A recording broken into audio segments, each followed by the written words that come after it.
Hi friends, plastic storage box set வாங்கியிருந்தேன். இதோட rate எவ்வளோனாக்கா துபாயில் 15 கிராம்ஸுங்க. நம்ம இந்தியன் மணிக்கு 345 ரூபா. இதில் 10 பீசஸ் இருக்குது. எனக்கு ஆஃபரில் கிடச்சிது. ரொம்பவே குவாலிட்டியாக இருக்குங்க. இந்த டைப் பாக்ஸ் வாங்கினோன்னாக்கா நம்ம கிச்சன் செல்ஃபில் நிறைய இடம் பிடிக்காது.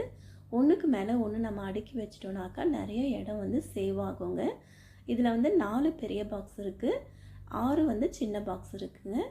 முடிஞ்ச அளவுக்கு எவ்வளோ குவாலிட்டியான பிளாஸ்டிக் பொருட்கள் இருந்தாலும் அதில் சூடான ஃபுட் ஐட்டம்ஸை பேக் பண்ணாதீங்க. முக்கியமாக குழந்தைங்களுக்கு லஞ்ச் பேக் பண்ணுறது, ஸ்நாக்ஸ் பேக் பண்ணுறது, வாட்டர் பாட்டில் பிளாஸ்டிக்கில் யூஸ் பண்ணுறது, பிளாஸ்டிக் ஸ்பூன்ஸு, பிளாஸ்டிக் பிளேட்டு இந்த மாதிரி யூஸ் பண்ணுறதை அவாய்ட் பண்ணுங்கள். முக்கியமாக மாவு அரைச்சி ஃப்ரிட்ஜில் ஸ்டோர் பண்ணும்போது பிளாஸ்டிக் கண்டெய்னரில் ஸ்டோர் பண்ணாதீங்க. இதுக்கு பதிலாக silver tiffin box, silver water bottle, silver containers use பண்ணுங்கள். அதுதாங்க ரொம்பவே நல்லது, ஹெல்த்தியும் கூட. இப்போ பாக்ஸ் எல்லாமே கழுவிட்டு நல்லா காய வச்ச பிறகு ஒரு துணி வச்சு தொடச்சிட்டு ப்ரொவிஷன் ஐட்டம்ஸ் எல்லாமே அதில் ஸ்டோர் பண்ணிட்டேன். நீங்கள் ஒரே இடத்துல வசிக்கிற மாதிரி இருந்தீங்கனாக்கா இந்த மாதிரி ப்ரொவிஷன் ஐட்டம் ஸ்டோர் பண்ணுறதுக்கு கிளாஸ் கண்டெய்னர் யூஸ் பண்ணுங்கள். அப்படி இல்லைனாக்கா சில்வர் கண்டெய்னர் யூஸ் பண்ணுங்கள்.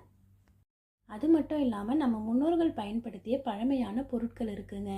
அதாவது மண்பானை, செம்பு பாத்திரம், ஜாடி, அப்புறம் மரத்தாலான பொருட்கள் இதில் ஸ்டோர் பண்ணோன்னா இன்னுமே ஆரோக்கியம் சேஃபாகவும் இருக்குங்க.